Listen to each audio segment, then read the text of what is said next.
Guys, welcome back again. Today we are going to discuss about ecological terms, that is art selection species and case selection species. Okay, हम दोनों के differentiation देखेंगे जो कि Mac Arthur और Wilson ने species को उनकी सर्वाइवर कंडीशन के अकॉर्डिंग दो पार्ट में डिवाइड किया था, जो उन्होंने बोला था आर स्ट्रेटजिलिस्ट और K strategist species. Okay, so let's see. So first of all, हर स्पीसीज में ऑर्गेनिज्म की खुद की इंडिविजुअली एक एनर्जी होती है जो कि वो अपने रिप्रोडक्शन के लिए यूज कर सकता है, अपने न्यूट्रिशन के लिए यूज कर सकता है, यहाँ पर अपने जो मेटाबॉलिज्म एक्टिविटी हो रही है उसके बॉडी में उनके लिए यूज कर सकता है.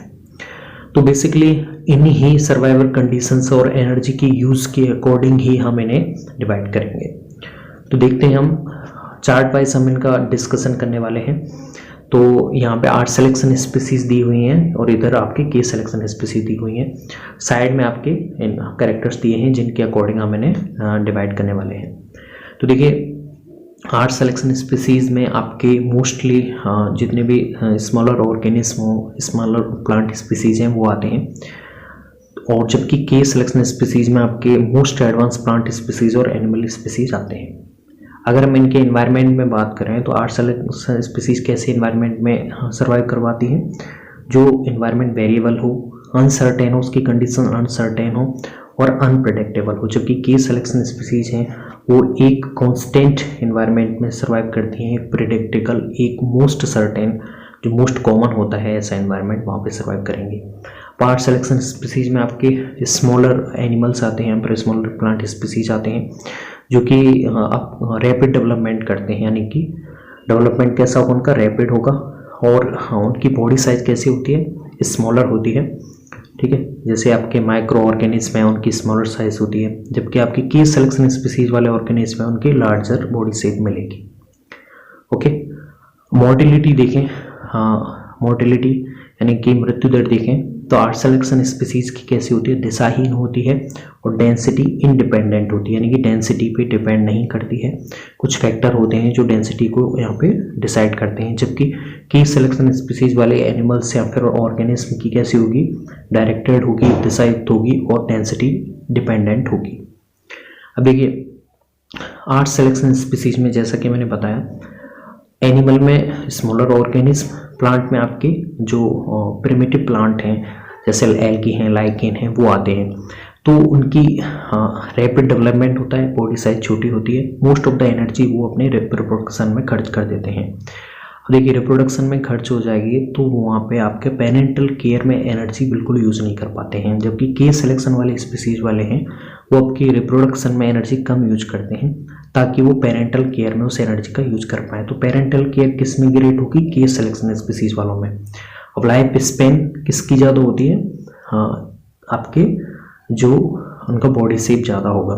तो यहाँ पे के सिलेक्शन स्पीसीज वालों की लाइफ स्पेन ज़्यादा देखने को मिलेगी. लोअर ऑर्गेनिज्म है जैसे बैक्टीरियल्स वगैरह हैं, यहाँ पर आपके प्लांट में आपके एल्गी लाइकेन होते हैं तो उनकी आपके कम देखने को मिलेगी. सोशल ऑर्गेनाइजेशन है तो वहाँ पे लो लेवल का मिलता है आर्ट सिलेक्शन में, की सिलेक्शन में आपको हाई लेवल का देखने को मिलेगा. तभी वो वहाँ पे सर्वाइव कर पाते हैं, क्योंकि एक दूसरे पे डिपेंडेंसी जितनी ज़्यादा होगी, एक दूसरे को जितनी हेल्प करेंगे तो वो सोशल कॉम्प्लेक्स ऑर्गेनाइजेशन होते हैं वो ही सर्वाइव कर पाते हैं वहाँ पे. ऑफस्प्रिंग, नंबर ऑफ ऑफस्प्रिंग की बात करें तो नंबर ऑफ ऑफस्प्रिंग किस में होती है, बहुत छोटी छोटी संख्या में आर्ट सिलेक्शन में होगी, लेकिन बहुत संख्या में बनती है. बॉडी शेप छोटा होता है जैसे हम पहले बात कर चुके हैं. केस सिलेक्शन में आपको लार्जर ऑफ स्प्रिंग यानी कि बॉडी शेप ज़्यादा होगा लेकिन संख्या में वो कम होंगे. सक्सेशनल स्टेप में देखें, सक्सेशन जैसे कि हमने पढ़ा है, वो आर्ट सिलेक्शन वाले जो ऑर्गेनिज्म हैं वो सबसे पहले आते हैं, पायोनियर कम्युनिटी वाले अर्ली में आ जाते हैं, जबकि केस सिलेक्शन वाले सबसे लेट में आते हैं जब आपका क्लाइमेक्स कम्युनिटी आनी होती है उस टाइम पे. यानी कि उस टाइम आपका इन्वायरमेंट कैसा हो गया है, सर्टेन कंडीशन वाला हो गया है, मोस्ट फेवरेबल हो गया है, तब ये वहाँ पे आएंगे. अब बात करें पॉपुलेशन साइज की तो यहाँ पे कैसी देखने को मिलेगी, आर्ट सिलेक्शन में कैरिंग कैपेसिटी से नीचे देखने को मिलेगी. कैरिंग कैपेसिटी होती है किसी प्लानेट की कैपेसिटी धारण करने के लिए जीवों को, ताकि उन्हें पोषण और उनकी जनन के लिए जो स्पेस है वो प्रोवाइड किया जा सके. अब यहाँ पे बात करें के सिलेक्शन में, वो कांस्टेंट होती है, इक्विलिब्रियम होती है और कैरिंग कैपेसिटी के बहुत पास में होती है, जबकि इसमें बिलो थी, बहुत नीचे थी, ठीक है, लेकिन यहाँ पे बहुत पास में आ जाती है, ठीक है। ओके, तो ये आपको याद रखना है, कोई भी ऑर्गेनिज्म आप डिसाइड नहीं कर सकते हैं वो आर सिलेक्शन वाला होगा, के सिलेक्शन वाला होगा, वो मिक्स करते हैं, यानी कि कुछ उनके कैरेक्टर्स हैं वो आर सिलेक्शन वाले दिखा सकते हैं, कुछ के सिलेक्शन वाले दिखा सकते हैं।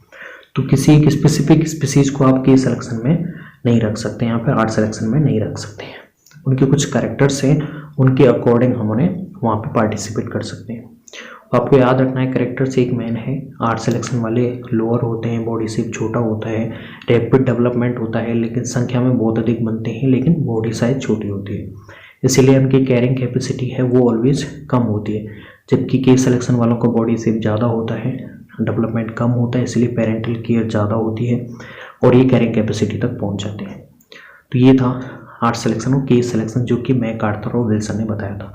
I hope guys you will get it. If you have any problem then comment down below. Thanks.